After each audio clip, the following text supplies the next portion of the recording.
Hello friends, welcome to ஒன்னமன் army TNPSC. நம்ம இன்றைக்கி இந்த வீடியோவில் 10th சோசியல் ஹிஸ்ட்ரியில் 5th லெசன் 19ஆம் நூற்றாண்டின் சமூக சமய சீர்திருத்த இயக்கங்கள் பார்க்க போகிறோம். கற்றலின் நோக்கங்கள், இந்த லெசனோட கற்றலின் நோக்கங்கள் நம்ம இந்த லெசனை படிச்சுட்டு வந்து நீங்கள் ஒருக்க ரீட் பண்ணீங்க அப்படின்னா உங்களுக்கு புரியும். அறிமுகமில் என்ன சொல்லியிருக்காங்க அப்படின்னு பார்த்தீங்கன்னா, ஆங்கிலேயர்கள் பிரிட்டிஷ் இந்தியாவில் இங்கே நமக்கு வேலை செய்ய போதுமான படித்த வர்க்கத்தினர் இல்லை. ஸோ அவங்களுக்கு ஒரு கணக்கு வழக்கு பார்க்க கூட ஆள் இருக்கலை. அதனால் இவங்க என்ன பண்ணுறாங்க அப்படின்னா, ஆங்கிலேய கல்வியை அறிமுகப்படுத்துகிறாங்க. அதை படித்து ஒரு நடுத்தர வர்க்கமே உருவாகுது. கல்வி பயின்ற ஒரு நடுத்தர வர்க்கம், அதாவது மிடில் கிளாஸ் பீப்புள் கொஞ்சம் உருவாக்குறாங்க. அப்போது அவங்க படிக்க அவங்களுக்கு நாலேஜ் இல்லையா, அதனால் நம்ம இந்தியாவில் இருக்கிற தங்களுடைய பழைய கருத்துக்களை, பழக்க வழக்கங்களை விமர்சனபூர்வமாக ஆய்வுக்கு உட்படுத்தவும் அவங்க பயக்கிறாங்க.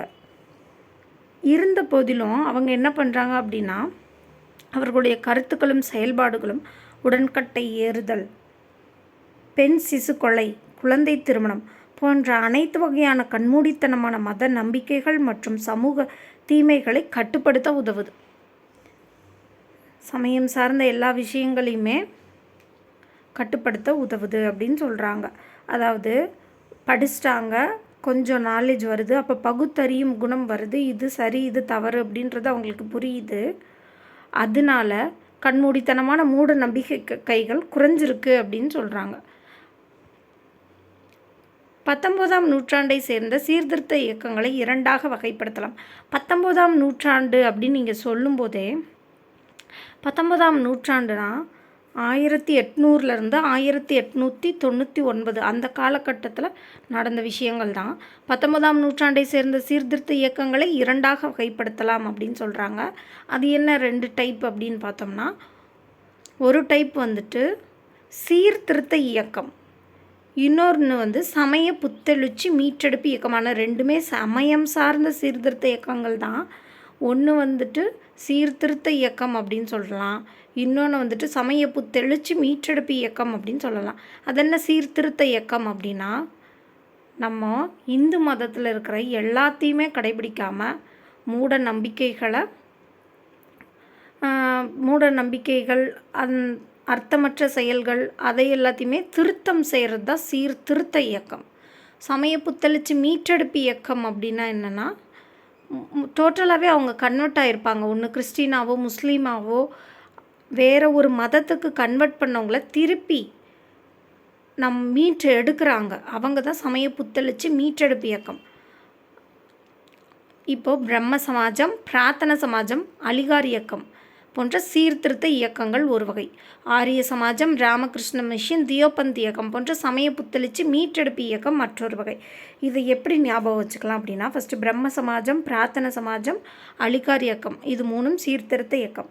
அப்படின்றப்ப ஒரு ஊர் இருக்குது, அது ஒரு சுனாமி இந்த மாதிரி அழிஞ்சிருச்சு அப்படின்னா, நமக்கு படைக்கும் கடவுள் யார்? பிரம்மன் தான்.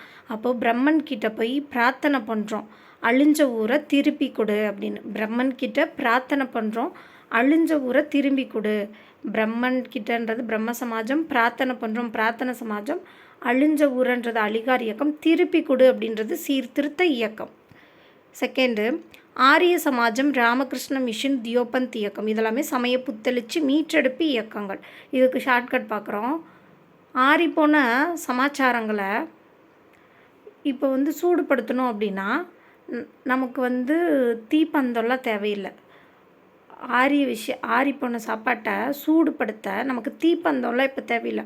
ஒரு மிஷின் இருக்குது, அதை டச் பண்ணால் எல்லாம் புத்தெழுச்சி ஆயிரும், அவ்வளோதான். ஆறிப்போன சாப்பாட்டை சூடுபடுத்த இப்போ தீயெல்லாம் தேவையில்லை. ஒரு மிஷின் இருக்குது, அது யூஸ் பண்ணால் சாப்பாடெல்லாம் எப்படி ஆயிரும்? புத்தெழுச்சி ஆயிரும். இப்போ ஆரிய சாப்பாடுன்றது ஆரிய சமாஜம், தீ தேவையில்லைன்றது தியோபந்த் இயக்கம். ஒரு மிஷின் இருக்குது, ராமகிருஷ்ணா மிஷின், அதில் போட்டது என்ன ஆயிடுது? புத்தெழுச்சி ஆயிடுது. சமய புத்தெழுச்சி மீட்டெடுப்பு இயக்கங்கள். இவைகளை தவிர ஒடுக்குமுறை பாங்குடைய சமூக கட்டமைப்பை எதிர்க்கும். ஒடுக்குமுறை பாங்குனா என்ன? ஜாதியினால் ஒடுக்கி வைக்கிறது, பெண்கள் அப்படின்றதுக்காக ஒடுக்கி வைக்கிறது, இந்த மாதிரி ஒடுக்குமுறை பாங்குடைய சமூக கட்டமைப்பை எதிர்க்கும் முயற்சிகளும் மேற்கொள்ளப்பட்டன. அந்த முயற்சியில் யார் இருந்தால், இப்போ சமயம் சார்ந்து பார்த்துட்டோம், இப்போ சமூகம் சார்ந்து அப்படின்றப்போ பூனே ஜோதிபா புலே. பூனேன்றது எங்கே இருக்குது? மகாராஷ்டிராவில் இருக்குது. பூனே ஜோதிபா புலே. இது ஒரு ஷார்ட்கட்காக சொல்கிறேன். ஜோதிகா முடி பார்க்குறக்கு பூனை கலரில் இருக்கும் இல்லையா? பூனை கலரிங், ஹேர் கலரிங். இப்போ பூனேயில் ஜோதிபா புலே. கேரளாவில் நாராயணகுரு ஐயங்காளி. கேரளாவில் குருவாயூர் கோயில் இருக்கும். அங்கே வந்து மேரேஜஸ்லாம் நடக்கும். அங்கே வந்து மாப்பிள்ளை வந்துட்டு ஐயர் மாதிரி வேஷ்டி இடுப்பில் ஒரு துண்டு மட்டும் தான் கட்டியிருப்பார். அப்போது கேரளாவில் நாராயண குரு, இந்த குருவாயூர் கோயிலுன்னு சொன்னேன்ல, அதான் குரு, நாராயண குரு. ஐயர் மாதிரி தானே அங்கே இருக்கிற மேரேஜஸ்லாம், அங்கே ட்ரெஸ் கோடு வந்து ஐயர் மாதிரி தான் இருக்கும். அப்போ ஐயங்காளி. கேரளாவில் நாராயணகுரு ஐயங்காளி. தமிழகத்தில் ராமலிங்க அடிகள் அயோத்திதாசர். ராமனோட ஊர் என்ன? ராமாயணத்தில் அயோத்தி தான். இப்போ தமிழகத்தில் ராமலிங்க அடிகள் அயோத்திதாசர். வங்காளத்தில் தொடக்க கால சீர்திருத்த இயக்கங்கள். ஃபஸ்ட்டு வந்து இந்த 19ஆம் நூற்றாண்டை பொறுத்த வரைக்கும் வங்காளம் அப்படின்னு ஒரு தனி நாடு வந்து பிரிஞ்சிருக்கலை. பாகிஸ்தான், ஆப்கானிஸ்தான் தனி நாடுகளாக இல்லை, எல்லாமே சேர்ந்து இந்தியாவாக தான் இருந்துச்சு. அந்த டைமிங்கில் வங்காளம் சைடு தொடங்கிய தொடக்க கால சீர்திருத்த இயக்கங்கள். அப்போ வங்காளத்தில் தொடக்க கால சீர்திருத்த இயக்கங்கள். ராஜாராம் மோகன் ராயும் பிரம்ம சமாஜமும். ராஜாராம் மோகன் ராயும் பிரம்ம சமாஜமும். அதாவது நம்மளை படைப்பவர் யார்? பிரம்மர். இப்போ பிரம்மனுக்கு ஈக்குவலாக ராஜாவை வச்சு நம்ம பார்க்கணும் அப்படின்னு சொல்கிறாங்க. ராஜாராம் மோகன் ராயும் பிரம்ம சமாஜமும். இந்த லெசன் ரொம்ப ரொம்ப ஈஸி தான். இதில் நிறைய வந்துட்டு இந்த மாதிரி சீர்திருத்தவாதிகள் நிறைய பேர் வருவாங்க. அவங்களோட டேட் ஆஃப் பர்த் கொடுத்துருப்பாங்க, இயர்ஸ் இருக்கும். நம்ம இயர்ஸையும் ஒரு ஸ்டோரி மாதிரி படிச்சுக்கிட்டா நமக்கு நல்லாயிருக்கும். இப்போ நம்ம ராஜாராம் மோகன் ராய் அப்படின்னு நம்ம படிக்கிறோம் அப்படின்னா, உங்களுக்கு பக்கத்தில் யாராவது இந்த ராஜா அப்படின்ற நேமில் இருப்பாங்க இல்லையா, அவங்கள நீங்கள் ஞாபகம் வச்சுக்கணும். ப்ளஸ் அவங்களோட டேட் ஆஃப் பர்த்தெல்லாம் நம்ம வந்து ஒரு டெலிஃபோன் நம்பர் மாதிரி படிக்க போகிறோம். அவ்வளோதான். இப்போ ராஜாராம் மோகன் ராய்க்கு நம்ம கால் பண்ணணும் அப்படின்னா 1772-1833க்கு கால் பண்ணணும். 1772-1833. ராஜாராம் மோகன் ராய் மேலை நாட்டு கருத்துக்களால் கவரப்பட்டு சீர்திருத்த பணிகளை முன்னெடுத்த தொடக்க கால சீர்திருத்தவாதிகளில் ஒருவராவார். இவர் வந்துட்டு தொடக்கம் பிகினிங்லேயே யாரை பற்றி படிக்கிறோம்? ராஜாராம் மோகன் ராய் தான். இப்போ இவர் தான் ஃபஸ்ட்டு சீர்திருத்த பணிகளை முன்னெடுத்திருக்கார். எதனால்? மேலை நாட்டு கருத்துக்களால் கவரப்பட்டு சீர்திருத்த பணிகளை முன்னெடுத்த தொடக்க கால சீர்திருத்தவாதிகளில் ஒருவர். பெரும் அறிஞரான அவர் தனது தாய்மொழியான வங்காள மொழியில் புலமை பெற்றிருந்ததோடு சமஸ்கிருதம், அரபு, பாரசீகம், ஆங்கிலம் ஆகிய மொழிகளிலும் புலமை பெற்றிருந்தார். இவர் வந்துட்டு எந்த ஊரை சேர்ந்தவர்? வங்காளத்தை சேர்ந்தவர். அப்போ இவருக்கு என்ன மொழி தெரியும்? வங்காள மொழி தெரியும். அது போக வேற என்னெல்லாம் மொழி தெரியும் அப்படின்னு பார்த்தா, நமக்கு ஆ படிக்கவே நமக்கு ஷபான்னு இருக்குது. இவருக்கு இத்தனை மொழி தெரியுமா? இதான் ஷார்ட்கட். நமக்கு ஆ படிக்கவே ஷபான்னு இருக்குது. அப்போ அரபு, ஆங்கிலம், சமஸ்கிருதம், பாரசீகம். ராஜாராம் மோகன் ராய் பொருளற்ற சமய சடங்குகளையும் கேடுகளை விளைவிக்கும் சமூக மரபுகளையும் எதிர்க்கிறார். எல்லாத்தையுமே எதிர்த்தா கூட என்ன சொல்கிறாரு அப்படின்னா, கடந்த காலத்துடனான தொடர்பை அவர் பாதுகாக்க விரும்புகிறாரு. நீ வந்து இந்த காலத்தில் ஒழுங்காக இருந்தால் தான் அடுத்த ஜென்மத்தில் நீ வந்து நல்லா இருக்க முடியும். நீ முன்னாடி காலத்தில் என்ன தப்பு பண்ணியோ அதோட பலனை இந்த பிறவியில் நீ அனுபவிப்ப அப்படின்னு சொல்லிட்டு கடந்த காலத்துடனான தொடர்பை அவர் பாதுகாக்க விரும்பினார் அப்படின்னு சொல்கிறாங்க. தன்னுடைய சமய தத்துவ சமூக பார்வையில் அவர் ஒரு கடவுள் கோட்பாடு, உருவ வழிபாடு, எதிர்ப்பு போன்ற கருத்துக்களால் தாக்கத்தை பெற்றிருந்தார். உபநிடதங்களுக்கு தான் கொடுத்த விளக்கங்களின் அடிப்படையில் இந்துக்கள் மறைநூட்கள் அனைத்தும் ஒரு கடவுள் கோட்பாட்டை, இந்துக்களோட மறைநூட்கள் என்ன சொல்லுது அப்படின்னா ஒரே கடவுளை வணங்குவதை தான் உபதேசிக்குது அப்படின்னு ராஜாராம் மோகன் ராய் சொல்கிறாரு. ஒரு கடவுள் கோட்பாடு, உருவ வழிபாடு, எதிர்ப்பு, இது ரெண்டுமே அவர் பண்ணுறார். சமூகத்தில் உடன்கட்டை ஏறுதல், குழந்தை திருமணம், பலதார மனம், மரபு சார்ந்த சமூக கொடுமைகள் குறித்து பெரிதும் கவலை கொண்ட அவர் சிற்றேடுகளை வெளியிட்டார். இது ரொம்ப ரொம்ப முக்கியமான பாயிண்ட்டு. சமூகத்தில் நிலவி வரும் உடன்கட்டை ஏறுதல்ன்ற சதி, அது கேர்ள்ஸ்க்கு அகேன்ஸ்டு தான். குழந்தை திருமணம் கேர்ள்ஸ்க்கு அகேன்ஸ்டு. பலதார மனம் போன்ற மரபு சார்ந்த பழக்க வழக்கங்கள் குறித்து பெரிதும் கவலை கொண்ட அவர் என்ன பண்ணுறாரு, சிற்றேடுகளை வெளியிட்டார். சிற்றேடுகளை கொஞ்சம் வெளியிட்டிருக்காரு. மேலும் அவற்றுக்கு எதிராக சட்டங்கள் இயற்றும்படி ஆங்கில அரசுக்கு விண்ணப்பமும் கொடுத்துருக்கார். அதன்படி 1829ஆம் ஆண்டு தலைமை ஆளுநர் வில்லியம் பெண்டிங் அப்படின்றவர் சதி என்னும் உடன்கட்டை ஏறுதல் பழக்கத்தை ஒழித்து சட்டம் இயற்றியிருக்கார். இதுக்கு ராஜாராம் மோகன் ராயோட பங்கு முக்கிய பங்கு வகிக்கிறது அப்படின்னு சொல்கிறாங்க, ஜாஸ்தி இருக்குது அப்படின்னு சொல்கிறாங்க. ராஜாராம் மோகன் ராய் என்ன பண்ணுறாரு, 1828 பிரம்ம சமாஜத்தை நிறுவினார். அப்போ 1828 அவர் என்ன உருவாக்கினார், பிரம்ம சமாஜம் நிறுவி ஆகஸ்ட் 20ஆம் நாள் கல்கத்தாவில் ஒரு கோவிலை நிறுவினார். இந்த ஆகஸ்ட் அப்படின்றது 8ஆம் மாதம். இப்போ 8ஆம் மாதம் 20ஆம் தேதி ரெண்டையும் ஆட் பண்ணால் 28வது வருஷம். 8ஆம் மாதம் 20ஆம் தேதி 28வது வருஷம் கல்கத்தாவில் ஒரு கோவிலை நிறுவினார். அக்கோவிலில் திருவுருவச் சிலைகள் எதுவும் வைக்காமல் எந்த ஒரு மதத்தையுமே ஏளனமாகவோ அவமானமாகவோ இங்கே பேசக்கூடாது, மறைமுகமாக குறிப்பிடலாகாது அப்படின்னு சொல்லிட்டார்.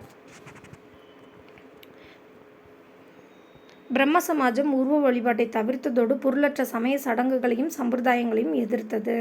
இருந்தபோதிலும் தொடக்க காலம் முதலாக பிரம்ம சமாஜத்தின் கருத்துக்கள் கற்றறிந்த மேதைகள், கல்வியறிவு பெற்ற வங்காளிகள் என்ற அளவில் மட்டுமே செயல்பட்டது அப்படின்னு சொல்கிறாங்க. ஆனாலும் நடுத்தர வர்க்கத்தில் அது ஒரு தாக்கத்தை நல்லாவே ஏற்படுத்தியிருக்கும் அப்படின்னு சொல்லியிருப்பாங்க.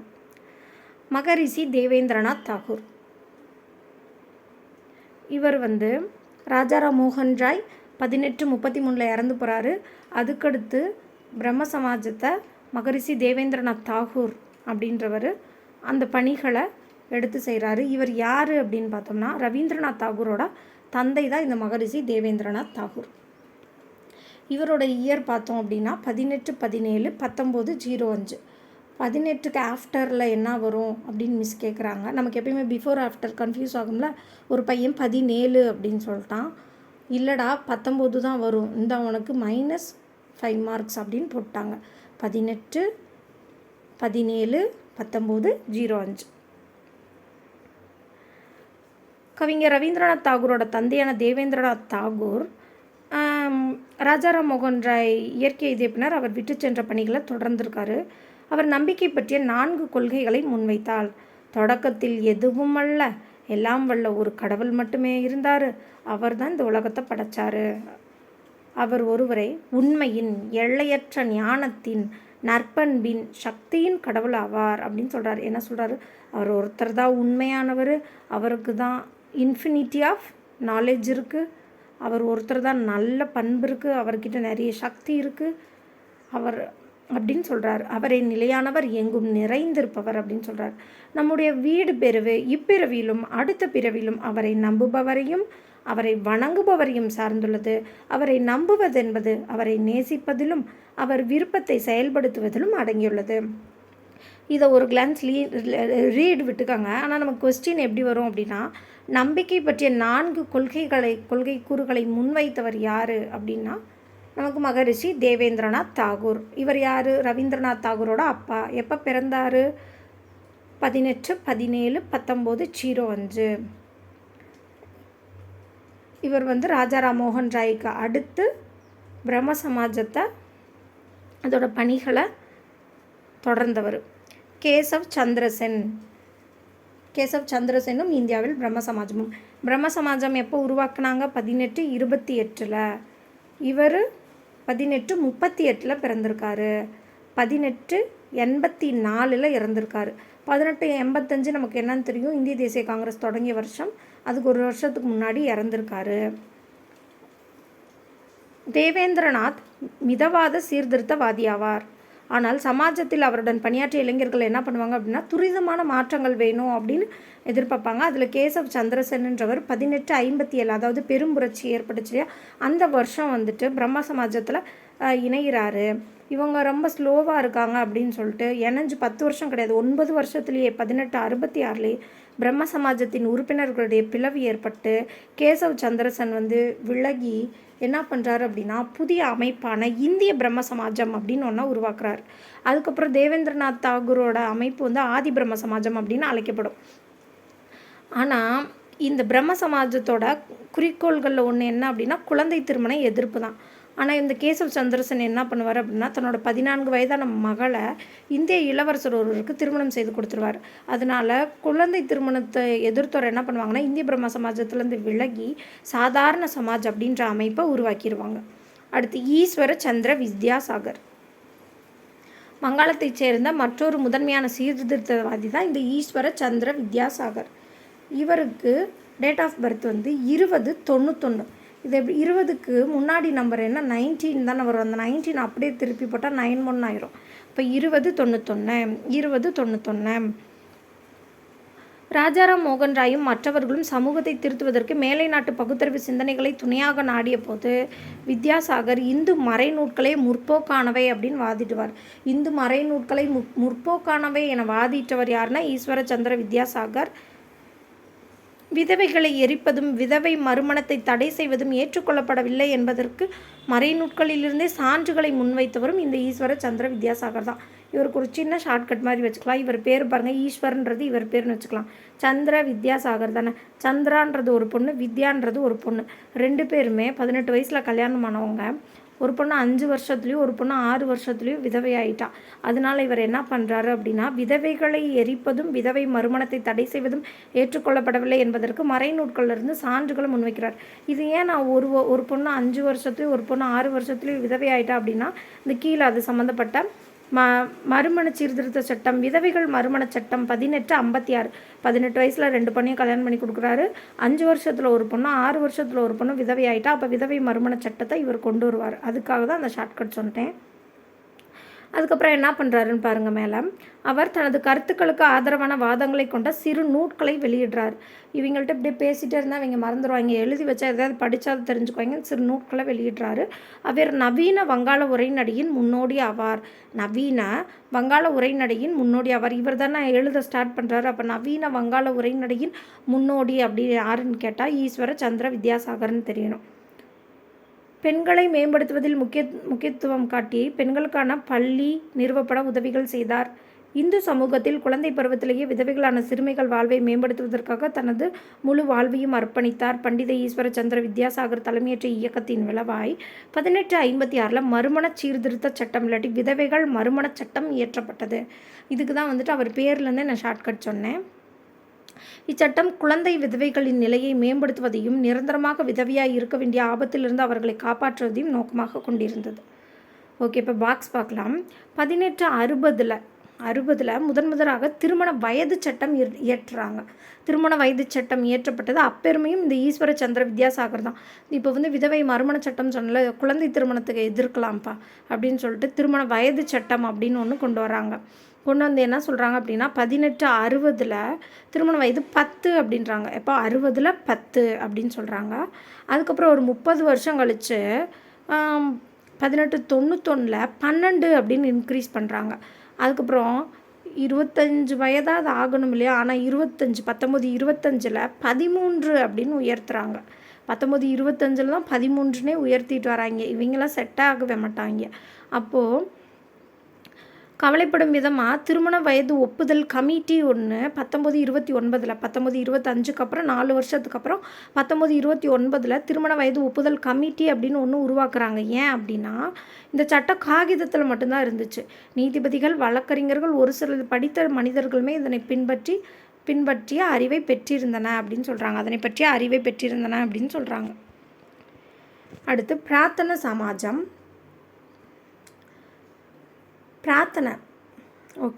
பிரார்த்தன சமாஜம் இப்போ நம்ம பார்த்தது ஃபுல்லாக வந்து பார்த்தோம் அப்படின்னா கல்கத்தா வங்காளம்.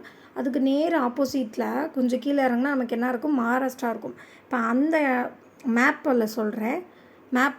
அப்போது மகாராஷ்டிரா லெஃப்ட் சைடில். இப்போ மகாராஷ்டிரா பகுதியானது சீர்திருத்த நடவடிக்கைகளுக்கு ஆதரவு கிடைக்கப்பட்ட மற்றொரு பகுதி. பிரம்ம சமாஜத்திற்கு இணையாக மகாராஷ்டிராவில் அதுவும் எங்கே அப்படின்னா பிரார்த்தன சமாஜம் பம்பாயில் 1867 நிறுவப்பட்ட அமைப்பு தான் பிரார்த்தன சமாஜம். இப்போ 67 அப்படின்றது பிரார்த்தனை வந்து எப்போ பண்ணலான்னா காலையில் 6 to 7 பண்ணுனா ரொம்ப நல்லது. பிரார்த்தன சமாஜம் காலையில் 6 to 7 பண்ணுனா ரொம்ப நல்லது. இதனை நிறுவியவர் ஆத்மாராங் பாண்டுரங். ஆத்மாராங் பாண்டுரங். இவர் வந்து ஆத்மார்த்தமாக எப்போ பிரார்த்தனை பண்ண ஆரம்பித்தார் அப்படின்னா 25 வயசில் ஆரம்பித்தவர் 98 வயசு வரைக்கும் ஆத்மார்த்தமாக பிரார்த்தனை பண்ணார். எப்போது 25 வயசில் ஸ்டார்ட் பண்ணி 98 வயசு வரைக்கும் ஆத்மார்த்தமாக வந்துட்டு ப்ரே பண்ணார். அவர் தான் ஆத்மாராங் பாண்டுரங். அப்போ 18, 25, 19, 98. இந்த 18, 25 நான் 18க்கு ஷார்ட்கட்டே சொல்கிறதில்ல. ஏன் அப்படின்னா இது வந்து 19ஆம் நூற்றாண்டில் நடந்தது. 19ஆம் நூற்றாண்டுனா நான் எப்போன்னு சொல்லிட்டேன். 1800 1899 நடந்த நிகழ்வுகள். அதனால தான் நான் இந்த பின்னாடி இருக்கிற நம்பர்ஸ்க்கு மட்டும் ஷார்ட்கட் சொல்லிகிட்ருக்கேன். இந்த சமாஜத்தில் 2 மேன்மை மிக்க உறுப்பினர்கள் இருந்தாங்க. அவங்க 2 பேர் யார்? ஆர்சி பண்டர்கர், நீதிபதி மகாதேவ் கோவிந்த ரானடே. ஆர்சி பண்டர்கர், நீதிபதி மகாதேவ கோவிந்த ரானடே ஆவர். இவ்விருவரும் பிரார்த்தனை சமாஜம் அப்படின்னு நான் சொன்னேன் இல்லையா? பிரார்த்தனை அப்படின்னா எங்கே நடக்கும்? கோவிலில் தான் நடக்கும். கோவிலுக்குள்ளே சாதி மறுப்பு இருக்கு இல்லையா? அப்போது இவங்க 2 பேர் என்ன பண்ணுறாங்க? சாதி மறுப்பு, சமபந்தி, சமமாக உட்காந்து சாப்பிட மாட்டாங்க கோயிலில். சாதி மறுப்பு, திருமணம், விதவை மறுமணம், பெண் கல்வி மற்றும் ஒடுக்கப்பட்ட மக்களின் முன்னேற்றம் போன்ற நடவடிக்கைகளுக்காக தங்களை அர்ப்பணித்து கொண்டவர்கள். முக்கியமாக சாதி மறுப்பு, சமபந்தி இதெல்லாமே ரொம்ப முக்கியம். பிரார்த்தனை சமாஜத்தின் கீழே இது வரும். ஆர்சி பண்டகர், நீதிபதி மகாதேவ் கோவிந்தன் ரானடே. இவரை வேறு எப்படின்னு சொல்லுவாங்க அப்படின்னா மகாதேவ்லேருந்து எம்மோ கோவிந்த ஜி எடுத்து எம்ஜி ரானடேன்னு சொல்லுவாங்க. மகாதேவ் கோவிந்த ரானடே பிறந்த வருஷம் பாருங்கள். 4ல் 2 போச்சுன்னா எவ்வளோப்பா? 2 அப்படின்னு ஒருத்தன் சொல்கிறான், ஒருத்தன் 1ன்னு சொல்கிறான். இதனடா போச்சு, வாங்க நம்ம நீதிபதிக்கிட்டேயே போய் நீதிபதிக்கிட்ட போய் தீர்ப்பு கேட்கலாம் அப்படின்னு போகிறாங்க. 4ல் 2 போனால் 1ன்னு சொல்கிறான். இது நியாயமான நீதிபதிக்கிட்ட போயிட்டாங்க. இப்போ நீதிபதி மகாதேவ் கோவிந்த ரானடே பிறந்த வருஷம் 4201. அவர் என்ன பண்ணியிருக்காரு அப்படின்னா விதவை மறுமண சங்கம். இப்போ விதவை மறுமண சட்டம் அப்படின்றது நம்ம யாரை பார்த்தோம் அப்படின்னா ஈஸ்வர சந்திர வித்யாசாகரை பார்த்தோம். 1856 விதவை மறுமண சட்டம். அதுலேருந்து ஒரு 6 கூட்டினோம்னா விதவை மறுமண சங்கம் 1861. பூனே சர்வஜனிக் சபா. எனக்கு சரோஜினின்னு ஒரு பாட்டி இருக்காங்க. அவங்க வயசு 70. இப்போ 1870. தக்கான கல்விக் கழகம். தக்காளி கிலோ 84 ரூபா விற்கிதுப்பா. இப்போ 1884. இது 3மே இவர் உருவாக்கிய அமைப்புகள். மகாதேவ் கோவிந்த ரானடே விதவை மறுமண சங்கம், பூனா சர்வஜனிக் சபா, தக்கான கல்விக் கழகம் ஆகிய அமைப்புகளை நிறுவினார். இந்து புத்தெழுச்சி இயக்கம். சுவாமி தயானந்த சரஸ்வதி மற்றும் ஆரிய சமாஜம். 1875. ஆரிய சமாஜம் அப்படின்றப்ப என்ன பண்ணலாம்? ஆரினா லேட் ஆயிடுச்சு அப்படின்னு அர்த்தம் இல்லையா? இப்போது இது வந்து 19ஆம் நூற்றாண்டு. 19ஆம் நூற்றாண்டில் இறுதி கால் நூற்றாண்டு எப்போ ஸ்டார்ட் ஆகும் அப்படின்னா 75ல் ஸ்டார்ட் ஆகி 99 வரைக்கும் இருக்கும் இல்லையா? அப்போது 19ஆம் நூற்றாண்டோட கடைசி கால் நூற்றாண்டில் தான் இந்த ஆரிய சமாஜம். அப்போ லேட்டாக ஆரம்பிச்சிருக்காங்கப்பா 1875. இப்போ ஆறி போன பழைய மீன் குழம்பு தான் வந்துட்டு ருசியாக இருக்கும் அப்படின்னு சொல்லுவாங்க. அப்போ அந்த ஆரிய மீன் குழம்பு செஞ்சது நம்ம சரசக்கா. அப்போ சுவாமி தயானந்த சரஸ்வதின்றதா சரசக்கா. ஆரிய சமாஜம் ஆறிப்போன மீன் குழம்புன்னு வச்சுக்கலாம். ஏன் ஆறிப்போச்சு 1875 இப்படி வச்சுக்கலாமா ஷார்ட்கட்டு. அடுத்து பஞ்சாப் எங்கே இருக்குது அப்படின்னு பார்த்தீங்கன்னா ராஜஸ்தானுக்கு பக்கத்தில் தானே பஞ்சாப் இருக்குது. இப்போ பஞ்சாப் வந்து ரொம்ப ஹாட்டான பிளேஸ். அங்கே ஆறிப்போன சாப்பாட்டை தான் சாப்பிடுவாங்க. ஏன்னா அங்கே ஏற்கனவே வெயில் ஜாஸ்தி. அப்போ பஞ்சாபில் ஆரிய சமாஜ சீர்திருத்த இயக்கங்களுக்கு தலைமையேற்றது. இது 1875 நிறுவப்பட்டது. இவ்வமைப்பை நிறுவியவர் யார்? இப்போ அந்த ஆரிய சமாஜத்தை நிறுவனவர். அங்கிட்டு சும்மா ஊதாரித்தனமாக அலைஞ்சிட்டு இருந்தவன் திடீர்னு பொறுப்பு வந்துருச்சுப்பா. அதுதான் மேலை கங்கை சமவெளியில் அலைந்து திரிந்து கொண்டிருந்த சுவாமி தயானந்த சரஸ்வதி. சரசக்கா அப்படின்னு சொல்லிட்டு நான் சொல்லியிருப்பேன். இப்போ சுவாமி தயானந்த சரஸ்வதி அப்படின்னு சொல்லலாம். இவங்க பிறந்த வருஷம் அப்படின்னு பார்த்தோம்னா 24, இறந்த வருஷம் 83. இதுக்கு கூட ஒரு ஷார்ட்கட் இருக்குது. இப்போ அவர் வந்து முதல் கால் நூற்றாண்டுலேயே பிறந்துட்டார். 24லேயே பிறந்துட்டார். அதுக்கப்புறம் 4வது கால் நூற்றாண்டில் தான் வந்து ஆரிய சமாஜத்தை நிறுவியிருக்கார் 75. அதுக்கடுத்து வந்து ஒரு 10 இயர்ஸ் கூட இல்லை, ஒரு 8 இயர்ஸ்லேயே விட்டுட்டும் போயிட்டார். 83லேயே இறந்தும் போயிட்டார். அப்படியும் வச்சுக்கலாம். இல்லாட்டி லாஸ்ட் டிஜிட்டை வச்சும் ஞாபகம் வச்சுக்கலாம். 4 இருக்குது இங்கே லாஸ்ட் டிஜிட்டு. பிறந்த வருஷத்தில், இறந்த வருஷத்தில் 3 லாஸ்ட் டிஜிட்டாக இருக்குது. அப்போ சுவாமி தயானந்த சரஸ்வதியை பொறுத்த வரைக்கும் 2483. சுவாமி தயானந்த சரஸ்வதி பின்னர் தனது கருத்துக்களை போதிப்பதற்காக பஞ்சாப்லேயே தங்கிட்டார். அவருடைய நூலான சத்யார்த்த பிரகாஷ், அதாவது சரஸ்வதியோட தலைக்கு பின்னாடி ஒரு பிரகாசமாக லைட் எரியும் இல்லையா, அப்போ அவருடைய நூலான சத்யார்த்த பிரகாஷ் பெரும்பாலானோர் படிக்கப்பட்டது. குழந்தை திருமணம், விதவை மறுமணத்திற்கு மறுப்பு போன்ற பழக்கங்களும் அயல்நாடு சென்றால் தீட்டு என்று சொல்லப்படுதலும் மறைநூட்களால் ஏற்றுக்கொள்ளப்படவில்லை என அறிவித்தார். ஃபாரினுக்கு நம்ம ஏன் போவோம்? ஒன்று படிக்க போவோம், வேலைக்கு போவோம். இங்கே சரஸ்வதின்னு வரனால நம்ம படிப்புன்னு வச்சுக்கலாம். ஃபாரினுக்கு போய் எல்லாம் படிக்கக்கூடாதுப்பா அப்படின்னு இருந்ததெல்லாம் இவர் அதெல்லாம் தப்புன்னு சொல்கிறாரு. அயல்நாடு சென்றால் தீட்டு என்று சொல்லப்பட்ட மறைநூட்களால் ஏற்றுக்கொள்ளப்படவில்லை என அறிவித்தார். பிராமணர் மேலாதிக்கம் செலுத்தும் சடங்குகள், அதாவது சரஸ்வதி கடவுளே இறங்கி வந்து சொல்லுது, நீ பிராமணர்ஸ் தான் எனக்கு பூஜை பண்ணணும்னு இல்லை, பொதுமக்கள் கூட எனக்கு பூஜை பண்ணலாம் அப்படின்னு சொல்லிட்டு. அப்போது ஒரு கடவுள் வழிபாடு, உருவ வழிபாட்டை நிராகரித்தல், பிராமணர் மேலாதிக்கம் செய்யும் சடங்குகள், சமூக நடைமுறைகள் ஆகியவற்றை மறுத்தல் என்பனவாகும். ஆரிய சமாஜம் இந்து மதத்திலிருந்து மூட நம்பிக்கைகளை மறுத்தது. அதனுடைய முழக்கம் வேதங்களுக்கு திரும்புவோம் என்பதாகும். இந்த ஆரிய சமாஜம்ன்றது சமய புத்தளிச்சு மீட்டெடுப்பு இயக்கம் தான். அப்படின்னா என்னன்னு நான் ஆல்ரெடி சொல்லிட்டேன். வேறு மதத்துக்கு கன்வெர்ட் ஆனவங்கள திருப்பி கூட்டிகிட்டு வர்றது தான். அப்போ வேதங்களுக்கு திரும்புங்க, திருப்பி வாங்க அப்படின்றது தான் இதோட முழக்கமாக இருந்திருக்கு. ஆரிய சமாஜத்தோட முழக்கம் வேதங்களுக்கு திரும்புவோம். ஆரிய சமாஜம் பிரிட்டிஷ் இந்தியாவில் நடைபெற்று கொண்டிருந்த மதமாற்ற நடவடிக்கைகளை நிறுத்துவதற்கான முயற்சிகளை மேற்கொண்டது. அதன் முக்கிய குறிக்கோள் எதிர் மத மாற்றம் என்பதாகும். அதாவது ஆல்ரெடி கன்வெர்ட் ஆனவங்கள திரும்ப மத மாற்றம் செய்கிறது, அது பேர் எதிர் மத மாற்றம். முக்கிய குறிக்கோள் என்ன? எதிர் மத மாற்றம். அதோட முழக்கம் என்ன? வேதங்களுக்கு திரும்புவோம். ஏற்கனவே இஸ்லாமுக்கும் கிறித்துவ மதத்திற்கும் மாறிய இந்துக்களை மீண்டும் இந்துக்களாக மாற்ற சுத்தி என்னும் சுத்திகரிப்பு சடங்கை சமாஜம் வகுத்து கொடுத்தது. சுத்தி என்னும் சுத்திகரிப்பு சடங்கு அப்படின்றது எதில் வரும்? ஆரிய சமாஜத்தில் தான் வரும். ஏன்னா அதான் சமய புத்தளிச்சு மீட்டெடுப்பு இயக்கம், சுத்திகரிப்பு செஞ்சு திரும்ப கொண்டு வராங்க. ஆரிய சமாஜம் சமூக சீர்திருத்தங்களிலும் கல்வியை பரப்பும் பணியிலும் முக்கிய சாதனை புரிந்தது. கல்வியை பரப்பும் ஏன் அது அண்டர்லைன் பண்ணியிருக்கேன் அப்படின்னா, அது ஆரிய சமாஜம். ஏன்? சரஸ்வதி, சுவாமி தயானந்த சரஸ்வதினால் உருவாக்கப்பட்டது ஆரிய சமாஜம். அப்போ கல்வியை பரப்பும் பணியிலும் முக்கிய சாதனை புரிந்தது. சமாஜம் பல தயானந்த ஆங்கில வேத பள்ளிகளையும் கல்லூரிகளையும் உருவாக்கியது. அடுத்து ராமகிருஷ்ண பரமஹம்சர். இவருக்கு டேட் ஆஃப் பர்த் 3686 50 வருஷம்தான் இருந்திருப்பார் மனுஷன்.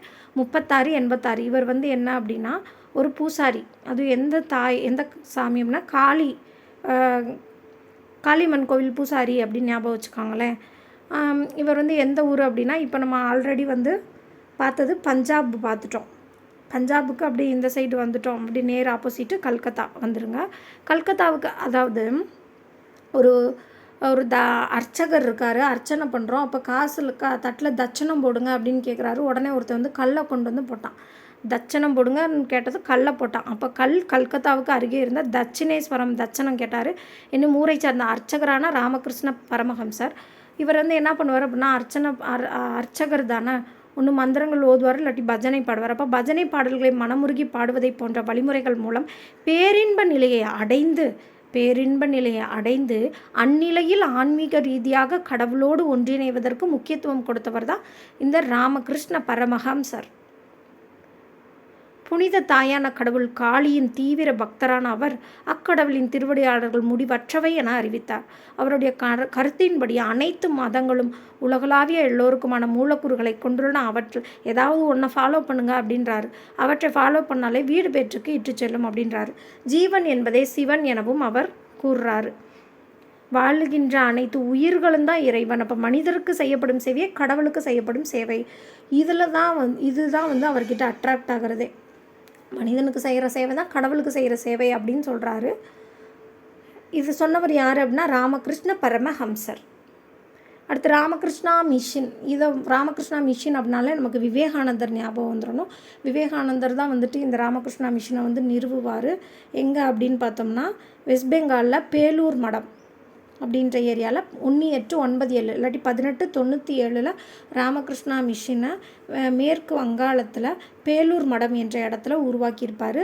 அப்போது சுவாமி விவேகானந்தர் அப்படின்றப்போ இப்போ ராமகிருஷ்ண பரமஹம்சர் டேட் ஆஃப் பர்த் படித்தோம் இல்லையா, 3686. இந்த 36 அப்படியே தலைகீழாக போட்டால் நமக்கு என்ன கிடைக்கும்? 63 கிடைக்கும். 63. இப்போ 3க்கு முன்னாடி நம்பர் என்ன? 2. 63 1902. இதுதான் சுவாமி விவேகானந்தரோட டேட் ஆஃப் பர்த். சரி, ஓகேங்க, பார்க்கலாம். ராமகிருஷ்ண மிஷன். ராமகிருஷ்ணருடைய முதன்மையான சாதனையே பிரம்ம சமாஜம்.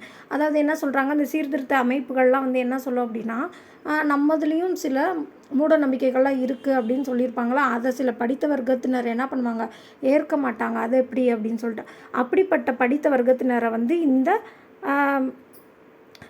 இந்த ராமகிருஷ்ண பரமஹம்சரோட இந்த சமாஜம் வந்துட்டு என்ன பண்ணும் அப்படின்னா ஈர்க்கும், இளைஞர்களை தன்பால் ஈர்த்தது. அப்போது 1886 அவர் இயற்கை எழுதிட்டார். படித்தோல்லையா 3686. அப்போ அந்த சீடர்கள்லாம் என்ன பண்ணுவாங்க அப்படின்னா, தங்களை ஒரு மதம் சார்ந்த ஒரு அமைப்பை உருவாக்கிக்கிட்டு ராமகிருஷ்ணரையும் அவரோட போதனைகளையும் இந்தியாவில் இருக்க ஏனைய பகுதிகளுக்கு பரப்புவார். இப்பெரும் பணியின் பின்புலமாக இருந்தவர் சுவாமி விவேகானந்தர்.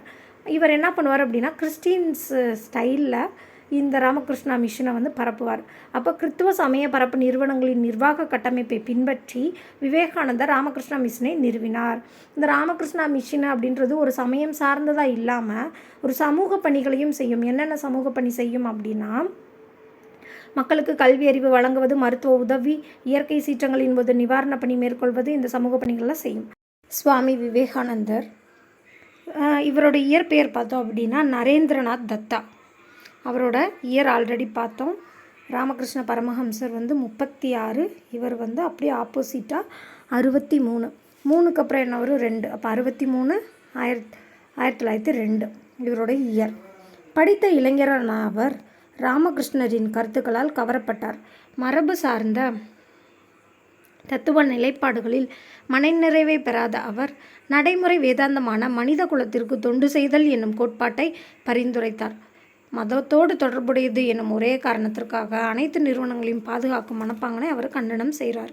அது மட்டும் இல்லாமல் பண்பாட்டு தேசியத்திற்கு முக்கியத்துவம் கொடுத்து அவர் இந்து சமூகத்திற்கு புத்தியூர் அளிக்க இந்திய இளைஞர்களுக்கு அறைகூவல் விடுத்தார். எதுக்கு? இந்து சமூகத்திற்கு புத்துயிர் அளிக்க.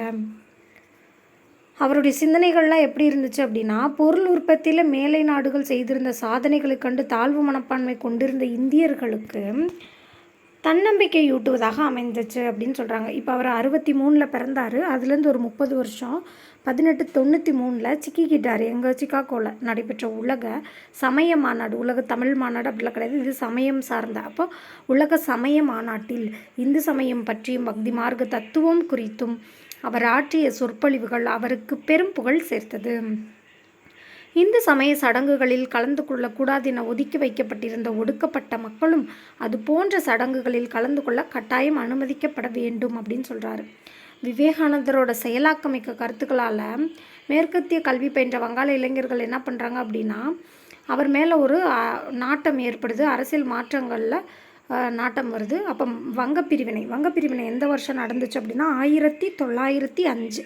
வங்கப்பிரிவினை தொடர்ந்து சுதேசி இயக்கம் ஸ்டார்ட் ஆயிரும். அப்போ சுதேசி இயக்கத்தின் போது இளைஞர்களில் பலர் விவேகானந்தரால் ஊக்கம் பெற்றனர். பிரம்மஞான சபை. மேடம் ஹச்பி பிளாவட்ஸ்கி மற்றும் கர்னல் ஹச்எஸ் ஆல்காட்.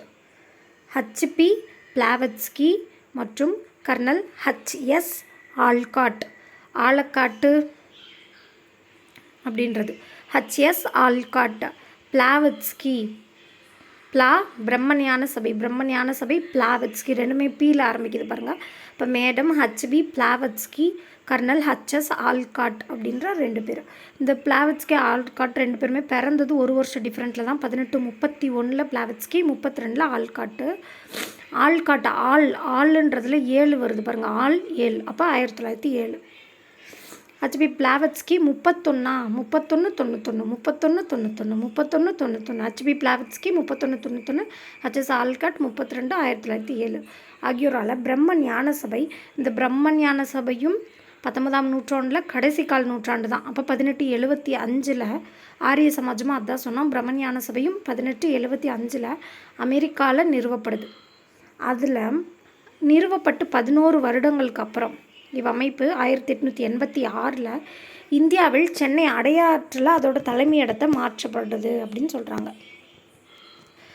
பிரம்மஞான சபை 2 ஒர்க்கு பண்ணும்பா. ஒன்று, இந்த செவ்வியல் நூட்கள் அதுலேயும் குறிப்பாக உபநிடதங்கள், பகவத்கீதை ஆகியவற்றை படிப்பதற்கு உற்சாகம் ஊட்டுது. உபநிடதங்கள், பகவத்கீதை படிங்கன்னு உற்சாகம் ஊட்டுது. செகண்ட், இது ரொம்ப ரொம்ப முக்கியம், இந்தியாவில் பௌத்தம் புத்துயிர் பெறுவதில் பிரம்மஞான சபை முக்கிய பங்காற்றியது. இந்தியாவில் பிரம்மஞான சபை பௌத்தம் புத்துயிர் பெறுவதில் தான் முக்கிய பங்காற்றியிருக்கு அப்படின்னு சொல்கிறாங்க. அன்னி பெசன்ட்டின் பங்களிப்பு. ஆல்காட்டோட மறைவுக்கு பின்னாடி இந்த பிரம்ம ஞான சபை, ஆல்காட் எப்போ மறைஞ்சாரோ 1907. அதுக்கு முன்னாடி அன்னி பெசன்ட்டோட இயர் பார்த்துடலாம். சுதந்திரம் 1947 நமக்கு தெரியும். அப்போ அன்னி பெசன்ட் அதுக்கு 100 வருஷத்துக்கு முன்னாடியே பிறந்திருக்காங்க. 1847. 7 நாள் போச்சுன்னா மீதம் 3. இப்போ 1933. ஆல்காட்டின் மறைவுக்கு பின்னர் இந்த பிரம்மஞான சபையோட தலைவராக அன்னி பெசன்ட் அம்மையார் தேர்ந்தெடுக்கப்படுறாங்க. அப்போது இந்த இயக்கம் மேலும் செல்வாக்கப்படுறது. இந்திய தேசிய அரசியலில் முக்கியத்துவம் பெற்ற இந்த அன்னி பெசன்ட் என்ன பண்ணுறாரு அப்படின்னா, தன்னாட்சி இயக்க சங்கம் அப்படின்னு ஒன்று அமைச்சு அயர்லாந்துக்கு வழங்கப்பட்டது போல் இந்தியாவிற்கும் தன்னாட்சி வழங்கப்பட வேண்டும் அப்படின்னு கோரிக்கை வைக்கிறாங்க. அன்னி பெசன்ட் அவரோட கருத்துக்களை தெரிவிக்கிறதுக்கு 2 செய்தித்தாள்கள் வெளியிட்டிருக்காங்க. New India, Commonwealth. அதாவது நான் நியூவாக ஒரு இந்தியாவை உருவாக்க போகிறேன், அதில் எல்லாமே எல்லாத்துக்கும் காமன் அப்படின்னு சொன்னாங்க இந்த அன்னி பெசன்ட் அம்மையார். நியூ இந்தியா, காமன்வெல்த் செய்தித்தாள்கள் மூலம் பரப்புகிறாங்க அன்னி பெசன்ட் பிரம்மஞான கருத்துக்களை. சாதி எதிர்ப்பு இயக்கங்கள்லேருந்து நெக்ஸ்ட் வீடியோவில் பார்க்கலாம். Thank you guys. வீடியோ பிடிச்சிருந்தா லைக் பண்ணுங்கள். இன்னும் நிறைய பேர் அது ரீச் பண்ண ஹெல்ப் பண்ணும். கண்டிப்பாக சப்ஸ்கிரைப் பண்ணுங்கள். தேங்க்யூ.